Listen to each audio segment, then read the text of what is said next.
Comscore नुसार आता isakal.com आहे देशातील नंबर 1 ची मराठी न्यूज वेबसाईट। प्रत्येक अपडेटसाठी isakal.com ला नक्की भेट द्या।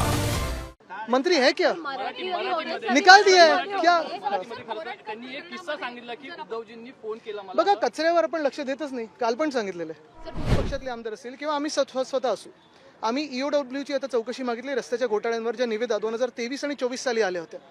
तेव्हाचे मुख्यमंत्री कोण होते? ते घटनाबाह्य गद्दार मुख्यमंत्री होते। त्यांच्या देखरेखीत हे सगळे घोटाळे झालेले आहेत। आम्ही ईओडब्ल्यूची चौकशी मागितली।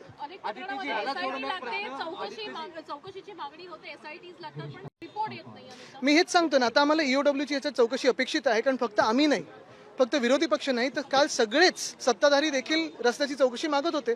आणि रस्त्याची चौकशीची तर बैठक तर लागलीच आहे रस्त्यांची, अध्यक्ष राहुल नार्वेकर यांनी लावलेली आहे। पण मला आनंद आहे की आता कुठेतरी पुढे हलतंय।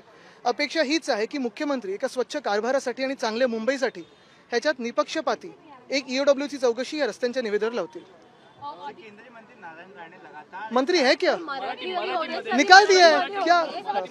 त्यांनी एक किस्सा सांगितला की उद्धवजींनी फोन केला मला। बघा कचऱ्यावर आपण लक्ष देतच नाही, काल पण सांगितलेलं आहे। उद्योगांच्या संदर्भात जर आपण बघितलं तर ते बाहेर गेलं असल्याचं म्हटलं जात आहे, पण पासपोर्ट आता त्यांच्या पत्नीनं दिले।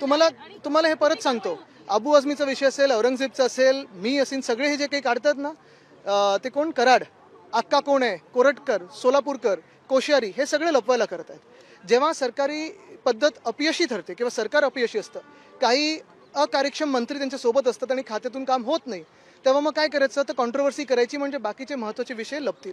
आज आपण पाहतोय सीबीएसईचा मोठा विषय झालेला आहे राज्यामध्ये। शेतकरी आत्महत्या वाढत चाललेल्या आहेत, महिलांवर अत्याचार वाढत चालले आहेत। ती एसटीची बस सील तरी झाली आहे का, हा देखील एक प्रश्न आहे। आणि हे सगळं होत असताना जेव्हा सरकार चालवता येत नाही, तेव्हा मग असे काही विषय काढायचे ज्याच्यातून आपल्याचं सगळ्यांचं लक्ष विचलित होतं। कोण कोण? 100 दिवस सरकारला पण झालेत, मग 100 दिवसात सरकारने केलं काय? आणि मग भाजपचा जो वचननामा होता त्याचं पुढे काय?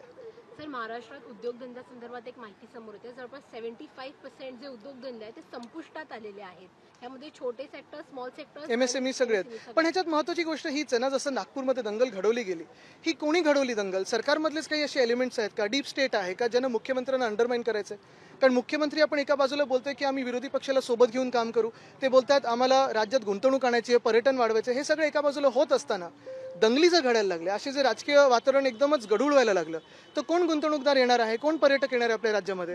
कुठे ना कुठेतरी मुख्यमंत्र्यांची पोझिशन अंडरमाइन करायची, त्यांच्यानंतर बोलून आग लावायचा प्रयत्न करायचा, हे काही बघतो आपण 100%। आणि भविष्य किती गढूळ बनवून ठेवलं यांनी, त्याच्यासाठी इतिहासाचा वापर केला जातो। आता परत तुम्ही बॅटिंग करा। देखो, मैं मुंबई महानगर पालिका को फोन करते था कचरा उठाने के लिए, वही है।